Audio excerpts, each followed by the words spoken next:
Ang aking ina ay naging reyna sa loob ng napakahabang panahon. At kahit alam mong maaaring dumating ang araw na yon, hindi mo naman talaga ito madalas isipin. Higit sa lahat, sapagkat ang monarkiya ay nakaugat sa pagpapatuloy. Sa ilalim ng maningning na gintong liwanag ng Buckingham Palace, isang pahayag ang biglang bumasag sa katahimikan. Habang ipinapahayag ni Camilla ang kanyang sarili bilang reyna, tumayo si Prinsesa Anne. Matalim at hindi matinag ang kanyang tinig. Queen Consort! Sa isang iglap, tumigil ang orkestra. Ibinaba ni Haring Charles ang kanyang ulo, habang halatang nanginginig ang kanyang mga kamay.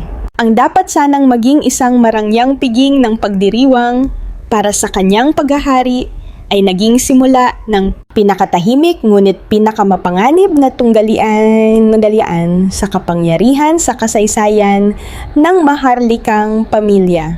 Mula ng gabing iyon, dalawang babae ang pumasok sa isang walang awang paghaharap. Ang isa ay may hawak ng titulo bilang asawa ng hari. Ang isa naman ay nakaugnay sa dugo at pamana ng yumaong reyna. Sa likod ng pulang telang pelos at makintab na mga ngiti, naroon ang mga liham na hindi kailanman napirmahan. Mga lihim na tanging 3 tao lamang ang nakaalam at isang nakatagong katotohanang sapat upang yumanig sa mismong trono. Sa isang digmaang walang sandata, sino ang unang maglalakas loob na magsalita? At kapag ang katotohanan ay tuluyang umangat mula sa ilalim ng mga patong ng pelus, sino ang unang babagsak? Sa simula ng Setyembre 2025, kumikislap ang Buckingham Palace sa liwanag ng mga kristal na kandelabra habang idinaraos ang isang marangyang piging bilang paggunita sa 3th anibersaryo ng koronasyon ni Haring Charles III. Layunin ng pagtitipon na ipakita ang pagpapatuloy at katatagan ng monarkiyang Britaniko matapos ang pagpanaw ni Reyna Elizabeth II noong 2022. Dumalo sa Grand Banquet Hall ang mga kilalang panauhin mula sa iba't ibang panig ng mundo. Mga pinuno ng bansa, miyembro ng aristokrasyang Britaniko, at mahahalagang personalidad sa lipunan. Sumasalamin sa mga gintong dingding ang aandap-andap na liwanag ng kandila, na lalo pang nagbigay ng karangyaan sa buong bulwagan. Sumasanib ang klasikal na musika sa mahinang tawanan at mga pag-uusap. Ngunit sa likod ng lahat ng kagandahang iyon, isang hindi nakikitang bitak ang nagsimulang mabuo. Isang bitak na tahimik na nagbanta sa katatagan ng trono. Nakaupo sa gitna si Haring Charles III na nooy 76 na taong gulang. Suot niya ang isang seremonyal na unipormeng kulay pulang-pula, pinalamutian ng masusing burdang ginto.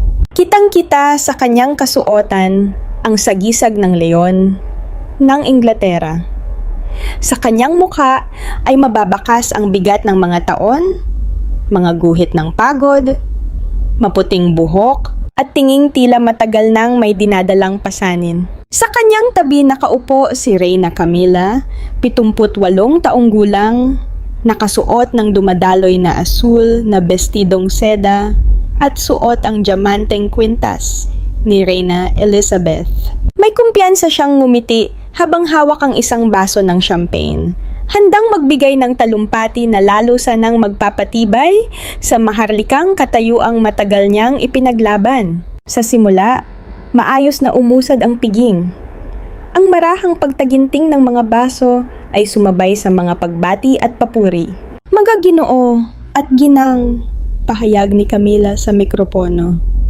Bilang reyna ng United Kingdom, nais kong magtaas ng baso para sa isang masaganang paghahari sa ilalim ng aking asawa, si Haring Charles. Binigyang diin niya ang salitang reyna at ang tono ng kanyang boses ay may bigat ng awtoridad. Biglang tumahimik ang buong silid. May ilang magalang na palakpak na sumunod, ngunit mabilis na napalitan iyon ng tensyong bumalot sa hangin. Mula sa kanyang pwesto, sa hapag, dahan-dahang tumayo, si Prinsesa Anne, kapatid ni Charles. Sa edad na 75, taglay pa rin niya ang matatag at hindi natitinag na lakas ng isang tunay na maharlika. Maayos na nakapusod ang kanyang pilak na buhok, suot ang isang payak na itim na bestida, at ang kanyang titig ay matalim at hindi umurong bilang dating Olympic equestrian. Sanay si Anne sa matinding pagsubok at pampublikong pagsusuri. Ngunit kailanman ay hindi siya nagpakita ng kahinaan. Dahan-dahan niyang ibinaba ang kanyang baso ng alak sa mesa. Mahina ang tunog, ngunit malinaw at sinadyang pakinggan. Parang isang babala. Queen Consort, malamig at matatag niyang sinabi, mariing binibigyang diin ang salitang consort na tila hiniwa nito ang hangin sa bulwagan. Ang kanyang mga salita ay nagsilbing paalala sa opisyal na pasiya ni Reyna Elizabeth. Hawak ni Camilla ang titulong Queen Consort, hindi ang titulo ng isang nagaharing reyna. Higpit na napakapit si Charles sa hawakan ng kanyang upuan. Namutla ang kanyang muka habang nakatitig sa masining na ukit ng mesa na may sagisag ng maharlikang pamilya. Para bang may matalim na kirot na sumunggab sa kanyang dibdib, tulad ng mga lumang sugat na muling bumuka. Bumalik sa kanyang alaala ang mahahabang gabing puno ng pagtatalo nila ng kanyang ina tungkol kay Camilla.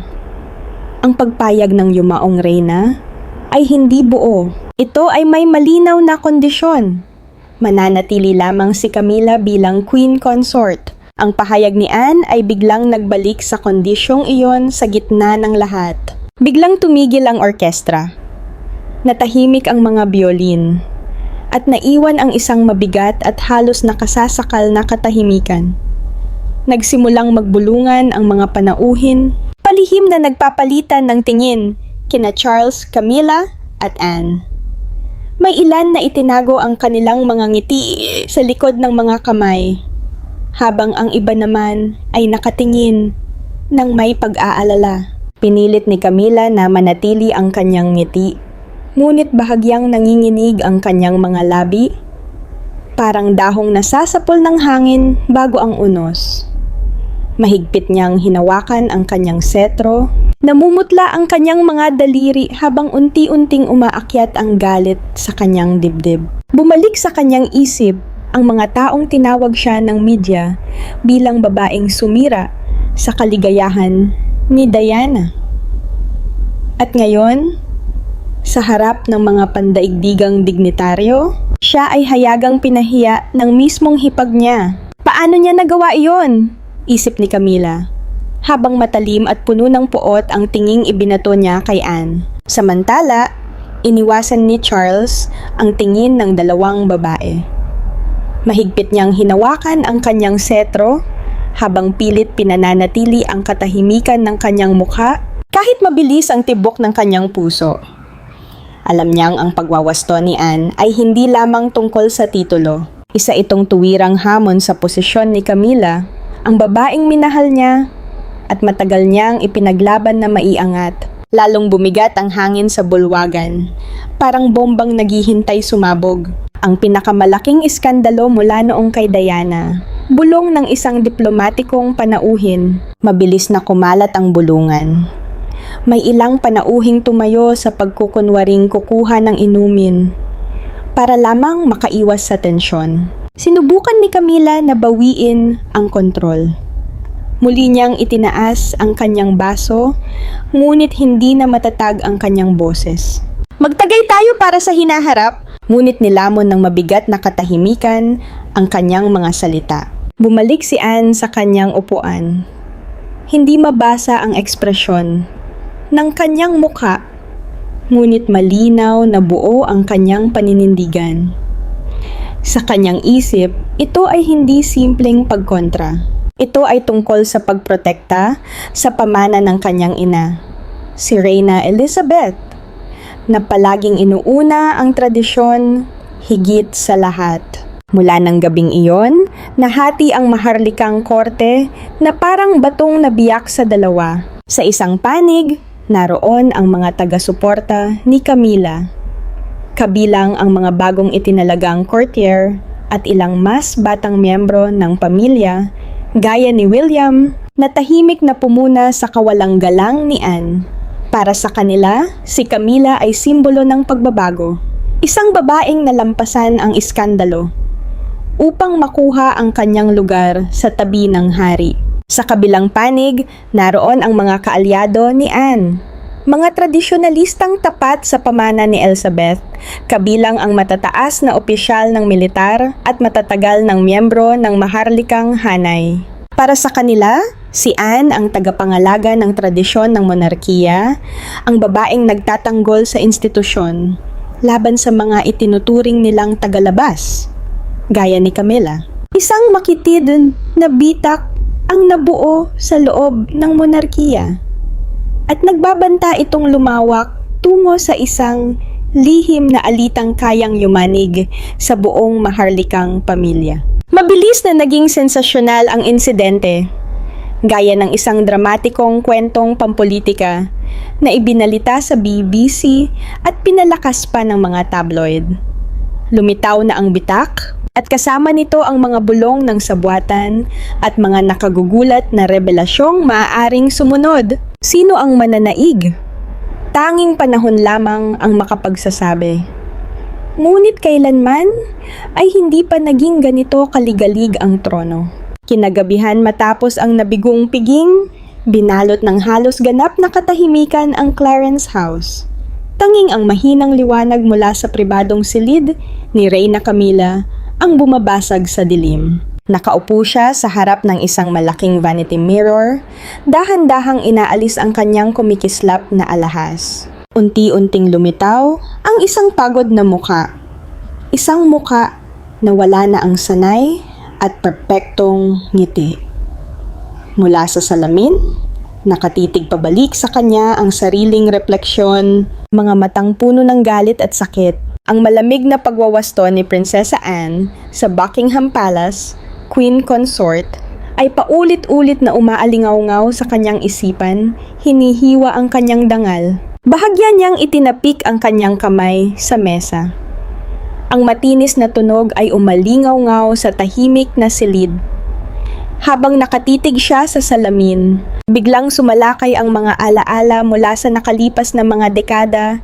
Hinihila siya pabalik sa isang nakaraan na matagal na niyang sinubukang takasan. Nahubog ng tunggalian, ambisyon, at mga tahimik na tagumpay. Noong dekada 1970 at 70, si Camilla ay bata pa, puno ng hangarin at malalim nang nakapaloob sa mga sirkulong aristokratiko ng Britanya. Si Andrew Parker Bowles, isang karismatikong opisyal ng kabalyeriya, ang nasa sentro ng marangyang lipunan ng elite fox hunting. Ngunit noong panahong iyon, ang puso ni Andrew ay nakatuon kay Prinsesa Anne, isang matapang at determinadong babae na ang husay sa pagsakay sa kabayo ay kasing tindi ng kanyang diwang palaban. Mainit at matindi ang naging pag-iibigan ni Andrew at Anne, ngunit humarang sa kanila ang mga hadlang ng relihiyon. Si Andrew ay Katoliko at hindi pinahihintulutan ng maharlikang pamilya ang kasal na tumatawid sa pagitan ng magkaibang pananampalataya. Sugatan ng puso, napilitan si Anne na umatras. Sa huli, bumaling si Andrew kay Camilla, na noon ay malapit na kaibigan ni Anne at pinili siya bilang kanyang mapapangasawa. Para kay Camilla, ang sandaling iyon ang unang tagumpay niya laban kay Anne. Malinaw pa rin sa kanyang alaala ang araw ng kanyang kasal. Nakatayo siya sa puting damit, nakangiti ng may tahimik na kasiyahan habang napapansin si Anne sa hanay ng mga panauhin. Maayos ang tindig, kontrolado ang emosyon, ngunit halatang may lungkot sa mga mata. Sa sandaling iyon, naramdaman ni Camila na nalampasan niya ang prinsesa. Pagbalik sa kasalukuyan, kumuyom ang mga kamay ni Camila. Bumaon ang kanyang mga kuko sa sariling balat. Ang kahihiyang dinanas niya sa piging, sa harap ng mga dignitaryo at aristokrata ay tila isang pampublikong paglapastangan sa kanyang pagkatao. Queen Consort, ipapakita ko sa iyo kung sino ang tunay na reyna. Mahina niyang bulong, nanginginig ang tinig sa galit. Ngunit sa ilalim ng kanyang poot, unti-unting umangat ang takot. Ang takot na mawala ang posisyong ilang dekada niyang ipinaglaban. Mula sa anino ng iskandalo hanggang sa pagiging reyna ng United Kingdom, pinangakuan niya ang sarili na gaganti siya kay Anne. Hindi lamang upang ipagtanggol ang kanyang dignidad, kundi upang itatag ang isang awtoridad na walang sinumang maglalakas loob na kwestiyonin. Kinabukasan, tinipon ni Camila sa Clarence House ang kanyang mga pinakapinagkakatiwalaang tagapayo.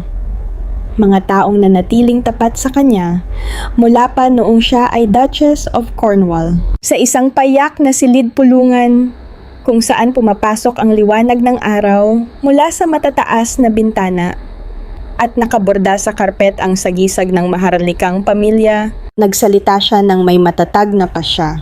Kailangan nating baguhin ang estruktura ng royal household, pahayag niya. Kalmado ngunit hindi matinag ang tinig. Hindi na maaaring hayaang pahinain ako ni Anne. Ang unang hakbang niya ay alisin sa mahahalagang seremonyal na tungkulin ang mga taong malapit kay Anne. Isa sa matatagal ng kalihim ni Anne ang inilipat sa isang maliit na administratibong opisina.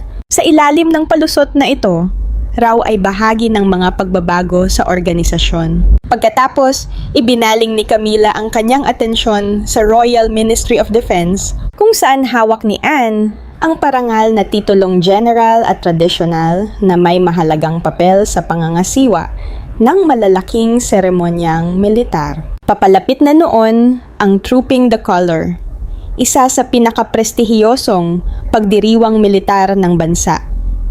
Nagsimula na si Anne sa mga paghahanda, ngunit balak ni Camila na agawin ang liwanag ng okasyong iyon para sa sarili niya. Nilapitan niya si Charles sa pribadong silid-aralan nito sa Buckingham Palace, kung saan abala ang hari sa mga opisyal na dokumento. "Mahal ko," malumanay na sabi ni Camila habang ipinatong ang kamay sa balikat niya. Panahon na upang gawing mas makabago ang monarkiya. Mahinahon ang kanyang boses, ngunit bawat salita ay maingat na pinili. Si Charles, na madalas yumuko sa kanyang kagustuhan, ay nag-atubiling tumango. Gayunman, nanatili ang pag-aalinlangan sa kanyang mukha. Hindi niya maiwasang maalala ang mga taon na ginugol niya sa pagkumbinsi sa kanyang ina, si Reyna Elizabeth, natanggapin si Camila, at ang personal na kapalit ng laban na iyon. Naramdaman ni Camila ang kahinaan niya at doon siya lalong nagpursige. Kinumbinsi niya si Charles na aprubahan ang serye ng mga paghirang na maglalagay ng kanyang mga kaalyado sa loob ng Royal Ministry of Defense. Unti-unti nitong pinahina ang impluwensya ni Anne. Isa sa sariling tagapayo ni Camila, isang dating opisyal ng militar, ang itinalaga bilang ceremonial commander. Sa praktikal na paraan, naitulak nito si Anne palayo sa sentro ng paparating na kaganapan. Bawat kilos ni Camila ay sinadya parang maingat na galaw sa isang larong pampolitika ng chess. Hindi lamang siya gumaganti kay Anne, pinalalakas din niya ang sariling awtoridad sa mata ng publiko at ng maharlikang pamilya. Ngunit sa likod ng kanyang mahinahong anyo, nanatili ang mga sugat ng nakaraan. Patuloy siyang minumulto ng mga taon kung kailan tinawag siya ng media bilang babaeng sumira sa kasal ni na Charles at Diana. Tumayo si Camila mula sa kanyang dressing table at muling tiningnan ang sariling refleksyon. Pagbabayaran niya ito, bulong niya, nagliliyab ang mga mata sa matigas na pasya. Habang nagsasara ang pinto sa likuran niya, lalo pang lumakas ang apoy ng paghihiganti sa kanyang dibdib. Isang babalang ang mas malalalim na tunggalian ay paparating, kung saan ang kapangyarihan at pride ay magbabanggaan ng walang pagpipigil. 2 araw bago ang seremonya ng Trooping the Color, tahimik na nakaupo si Prinsesa Anne sa kanyang opisina sa Gatcombe Park, ang kanyang pribadong lupain sa Gloucestershire. Doon siya madalas umatras upang makahanap ng katahimikan sa gitna ng kaguluhan ng buhay maharlika. Pumapasok sa bintana ang liwanag ng hapon, tumatama sa kanyang mesang yari sa oak habang sinusuri niya ang isang selyadong sobre mula sa Royal Office. Sa loob nito ay isang maikling abiso. Tinanggal na ang kanyang pangalan sa listahan ng honorary commanders para sa pinakaprestihiyosong parada ng bansa. Tumigas ang ekspresyon ni Anne na natiling matalim at matatag ang kanyang titig. Sa edad na 75, siya ang larawan ng katatagan. Nalampasan niya ang tangkang pagdukot sa kanya noong 1974 at ang diborsyo noong 1972 nang hindi nawawala ang dignidad. Ngunit sa pagkakataong ito, ang dagok ay nagmula sa loob mismo ng pamilya, mula sa sarili niyang kapatid, si Haring Charles, at sa babaeng nasa tabi nito, si Camilla. Mas malalim ang hiwang iniwan nito kaysa anumang pagsubok na dati niyang hinarap. Hindi agad nagpakita ng reaksyon si Anne. Kalmado niyang tinupi ang liham, inilapag ito sa tabi, at tumingin sa malawak na berdeng kaparangan sa labas ng bintana. Bumalik sa kanyang alaala ang mga panahong nakasakay siya sa tabi ng mga opisyal ng militar at nangunguna sa mga seremonyal na parada noong panahon ni Reyna Elizabeth II. Para sa kanya, ang Trooping the Color ay higit pa sa isang formal na okasyon. Ito ay sagisag ng katapatan, disiplina, at tradisyon. Mga prinsipyong buong buhay niyang pinangalagaan. Ang pagtanggal sa kanya sa ilalim ng malabong paliwanag na restructuring ay direktang tumama sa kanyang dangal. Gayunman, hindi nagwala si Anne. Hindi rin niya ipinakita sa publiko ang kanyang galit. Sa halip, kinuha niya ang kanyang panulat at gumawa ng isang opisyal na tugon sa Royal Office. Ang pagtanggal ng aking pangalan mula sa listahan ng honorary command ay hindi naaayon sa mga protokol na itinatag sa ilalim ni Reyna Elizabeth II na nagtaguyod kapwa ng tradisyon at ng ambag ng mga miyembro ng maharlikang pamilya. Maingat at kontrolado ang kanyang mga salita. Ngunit bawat pangungusap ay may bigat ng isang tuwiran at sadyang hamon kay Camilla.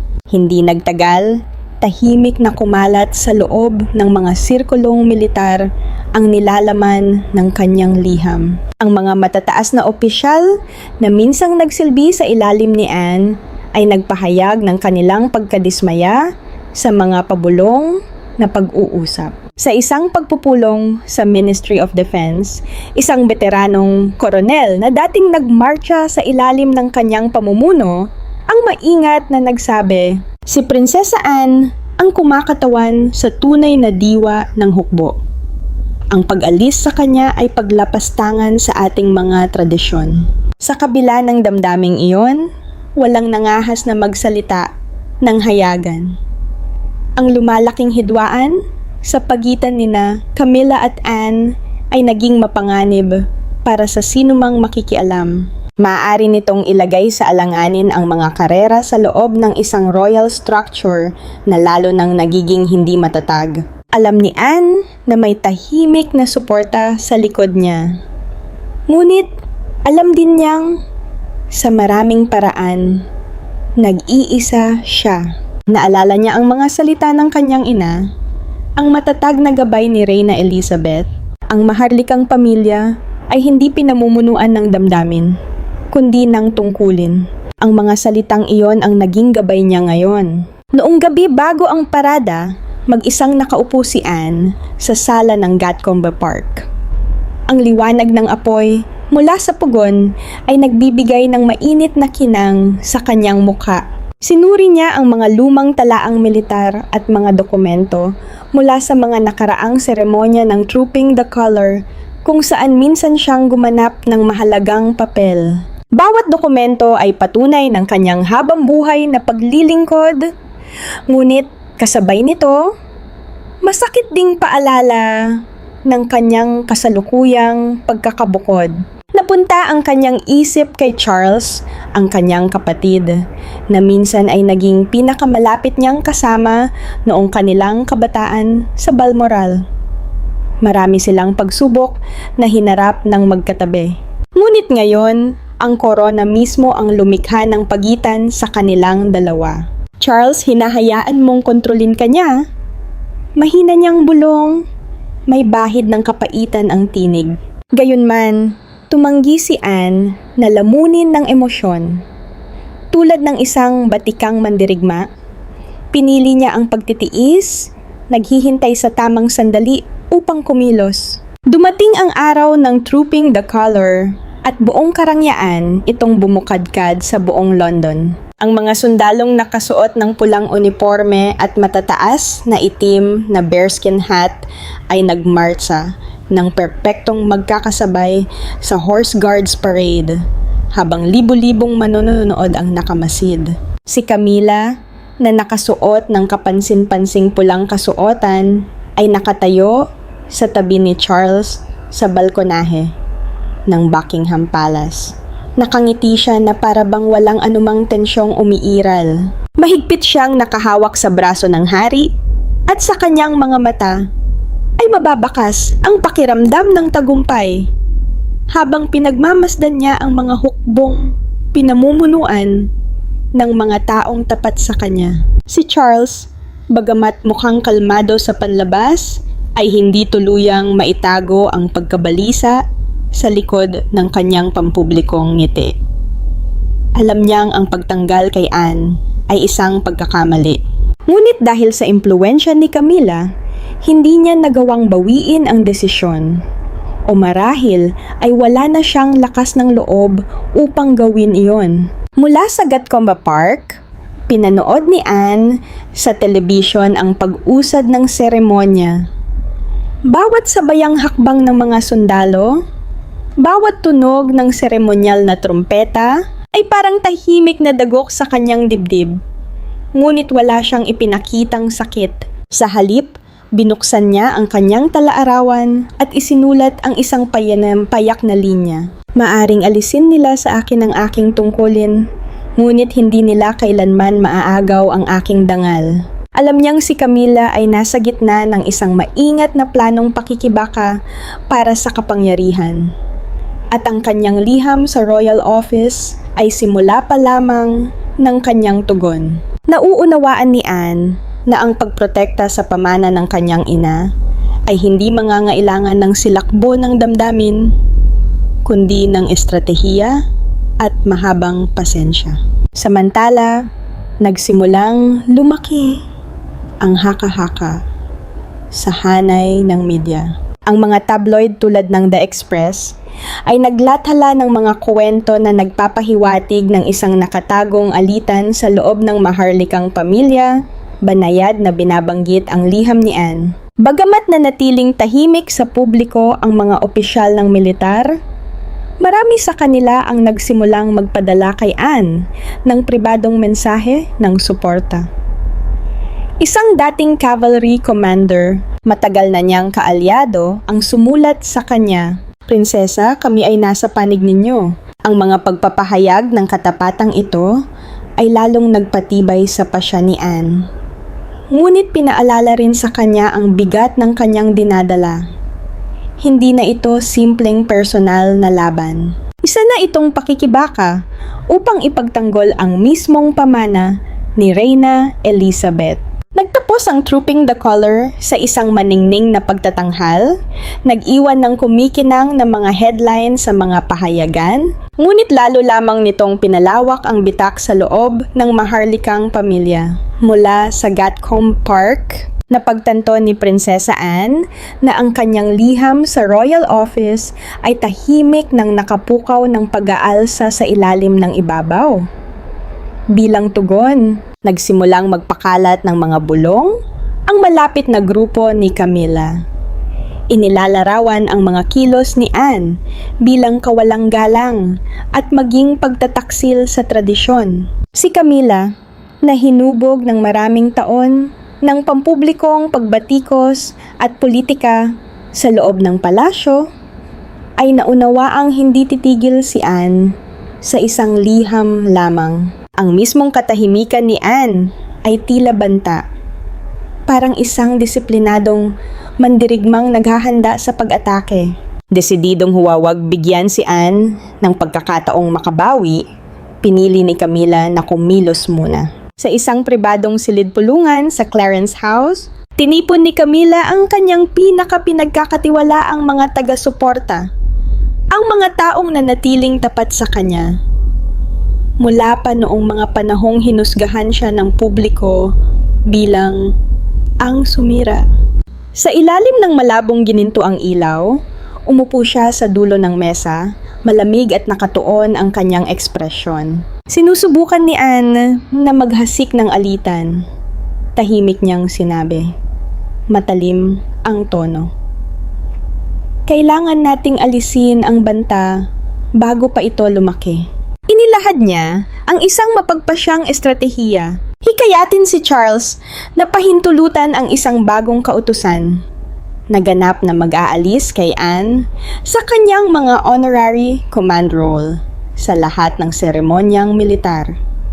Ang magiging dahilan, ang umano'y hindi angkop na mga pahayag ni Anne laban sa reyna noong piging kaugnay ng koronasyon. Ang hakbang na ito ay hindi lamang tungkol sa pag-alis kay Anne sa pansin ng publiko. Isa itong maingat na pagtatangkang sirain ang kanyang reputasyon, hindi lamang sa mata ng sambayanan, kundi maging sa loob ng sandatahang lakas. Nilapitan ni Camilla si Charles sa pribadong silid-aralan nito sa Buckingham Palace, kung saan sinusuri ng hari ang mga opisyal na papeles ng estado. Ang liwanag ng hapon ay pumapasok sa mga bintana, tumatama sa kanyang pagod na mukha. Si Camilla, nakasuot ng malinis at eleganteng puting bestidong seda, ay marahang lumapit sa kanyang tabi at ipinatong ang kamay sa kanyang balikat. Mahal ko, nais ko lamang pangalagaan ang katatagan ng iyong paghahari. Bulong niya, malambot ngunit maingat ang tinig. Si Anne ay lumilikha ng pagkakahati-hati. Kailangan mong kumilos para sa kapakanan ng monarkiya. Si Charles, na madalas maging marupok sa impluwensya ni Camilla, ay nadama ang bigat ng desisyong nakapatong sa kanya. Alam niyang ang kautusang yon ay lubhang makasasakit kay Anne, ang kanyang kapatid na palaging nanatiling tapat sa korona. Ngunit ang pagpupumilit ni Camilla ay nag-iwan sa kanya ng napakaliit na puwang upang tumanggi. May bahagyang panginginig ang kanyang kamay nang lagdaan niya ang dokumento. Ang hindi pantay na guhit ng kanyang pirma ay naglantad sa tunggaliang nagaganap sa loob niya. Idinaos ang opisyal na seremonya ng paglagda sa St. James's Palace. Hindi ito marangya sa laki, ngunit maingat itong inayos upang magpadala ng malinaw na mensahe. Dumating si Camilla na nakasuot ng formal na puting kasuotan. May maliit na koronang kumikislap sa kanyang ulo at may maningning na ngiting tila ipinagdiriwang ang isang tiyak na tagumpay. Piniling mga miyembro lamang ng press ang inimbitahan upang kunan ng sandali. Habang nakatayo siya sa tabi ni Charles at hawak ang kautusan na tila sagisag ng kanyang panalo. Para kay Camilla, higit pa ito sa pag-alis kay Anne. Isa itong deklarasyon na siya, kahit bilang queen consort, ay may tunay na kapangyarihan sa loob ng monarkiya. Ngunit sa ilalim ng kanyang mahinahong anyo, nanatili ang kaba. Hindi madaling talunin si Anne, at ang alaala ng matatag at hindi natitinag nitong titig noong piging ay patuloy pa ring gumugulo sa kanya. Sa Gatcombe Park, natanggap ni Anne ang kautusan sa pamamagitan ng isang maikli at formal na abiso mula sa Royal Office. Maingat niyang binasa ang bawat linya. Nanatiling kalmado ang kanyang mukha, ngunit humigpit ang kanyang kamay sa gilid ng mesa hanggang sa pumuti ang kanyang mga buko. Hindi lamang inalis ng kautusan ang kanyang tungkuling militar. Hayagan din nitong dinungisan ang kanyang pangalan sa pamamagitan ng mga paratang ng maling asal. Agad na naunawaan ni Anne na gawa ito ni Camilla. At naunawaan din niyang si Charles sa kabila ng anumang pag-aalinlangan ay sa huli ay piniling suportahan ang kanyang asawa. Matindi ang kirot ng pagtataksil mula sa sariling kapatid. Ngunit mabilis niyang pinatatag ang sarili. Sila, mahina niyang nasimulan, ngunit pinigil niya ang sariling tinig. Hindi galit ang kailangan niya ngayon. Kailangan niya ng malinaw na isip, matibay na pasensya, at tamang sandali upang ilantad ang katotohanan. Matagal nang ikinukubli sa likod ng mga pader ng palasyo. Akala nila ay masisira nila ako, mahina niyang bulong, habang kumikislap ang determinasyon sa kanyang mga mata. Ngunit hindi ito tungkol sa akin. Ito ay tungkol sa pagprotekta, sa pamana ng aking ina. Nagsimulang kumilos si Anne. Nakipag-ugnayan siya sa mga pinagkakatiwalaang opisyal ng militar na minsan nang nagsilbi sa ilalim ng kanyang pamumuno. Isang dating koronel ang nagpadala sa kanya ng maingat at lihim na mensahe. Prinsesa, hindi namin tinatanggap ang desisyong ito, ngunit mag-ingat kayo. Hawak na ngayon ni Camilla ang halos lahat. Nakatanggap din siya ng tawag mula sa isang dating kalihim na nagbunyag na si Camilla mismo ang nag-utos sa kanyang pag-alis mula sa Trooping the Colour. May ebidensyang sumusuporta rito sa isang internal email chain. Ang mga revelasyong ito ay lalo pang nagpatibay sa pasya ni Anne. Naunawaan niyang upang kontrahin si Camilla, hindi sapat ang simpleng pagtutol. Kailangan niya ng mas malakas na sandata, isang bagay na may sapat na bigat upang pahinain ang autoridad ni Camilla. Kinagabihan, nakaupo si Anne sa tabi ng pugon. Ang aandap-andap na apoy ay nagbibigay liwanag sa kanyang mukha, binibigyang diin ang mga guhit ng panahon at ang kanyang hindi natitinag na paninindigan. Naalala niya ang mga salita ng kanyang ina. Ang korona ay hindi tungkol sa kapangyarihan, kundi sa pananagutan. Habang tila sinusunog ni Camilla ang posisyon ni Anne sa apoy ng ambisyon, alam ni Anne na ang apoy ay maaari ring bumalik sa taong may hawak nito. Dahan-dahan at maingat, nagsimula siyang bumuo ng isang plano. Hindi ito pinapatakbo ng emosyon, kundi ng karanasan at disiplina. Naniniwala siyang sa isang bahagi ng Royal Archives ay nakatago ang katotohanan tungkol kay Camilla. Isang lihim na may kaugnayan sa kasunduang minsang ginawa ni Charles kay Reyna Elizabeth. Kung matutuklasan niya ito, iyon ang magiging pinakamakapangyarihan niyang sandata. Sa kabilang panig ng lumalalim na tunggalian, nakaupo si Prinsesa Anne sa isang tahimik na kafe sa labas ng London. Ang banayad na gintong liwanag mula sa mga nakabiting ilawan ay tumatama sa kanyang mukha. Kalmado, mahinahon, ngunit puno ng matibay na pasya. Nakaupo sa tapat niya si Andrew Parker Bowles, ang dati niyang minamahal at dating asawa ni Camilla. Nasa edad 80 na si Andrew, ngunit taglay pa rin niya ang tindig ng isang opisyal ng kabalyeriya.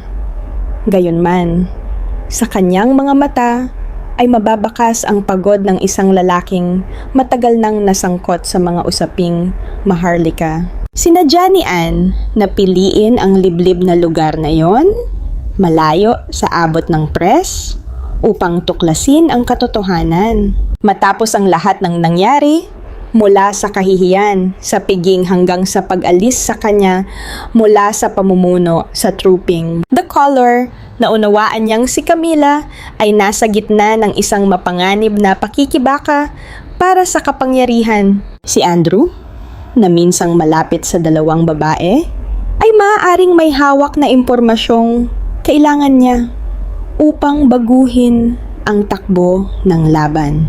Anne, hindi ka nagbago? Matatag ka pa rin gaya ng dati? Sabi ni Andrew, mainit ang tono at may kasamang bahagyang ngiting puno ng alaala. Hindi gumanti si Anne sa ganoong lambing, nanatiling matalim at hindi matinag ang kanyang tingin. Andrew, hindi ako pumunta rito upang balikan ang nakaraan. Kailangan ko ang katotohanan tungkol kay Camila. Naiimpluwensyahan niya si Charles at kailangan kong maunawaan kung bakit hinahayaan iyon ng kapatid ko. Matatag niyang tugon. Mahinang napabuntong hininga si Andrew. Marahan niyang tinapik-tapik ang daliri sa kanyang tasa ng kape, na para bang mabigat ang bagay na kanyang ibubunyag. Matapos ang sandaling katahimikan, bahagya siyang yumuko palapit at ibinaba ang boses, tila nag-iingat na baka may makarinig.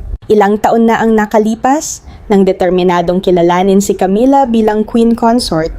Hinarap ni Charles ang matinding pagtutol mula sa inyong ina, si Reyna Elizabeth Ikalawa. Upang mapawi ang pagtutol na iyon, gumawa si Charles ng isang malaking hakbang. Ginamit niya ang kanyang impluensya upang pigilan ang pagputok ng iskandalong kinasangkutan ng kanyang kapatid na si Prinsipe Andrew kaugnay ng mga paratang sa kasong Epstein.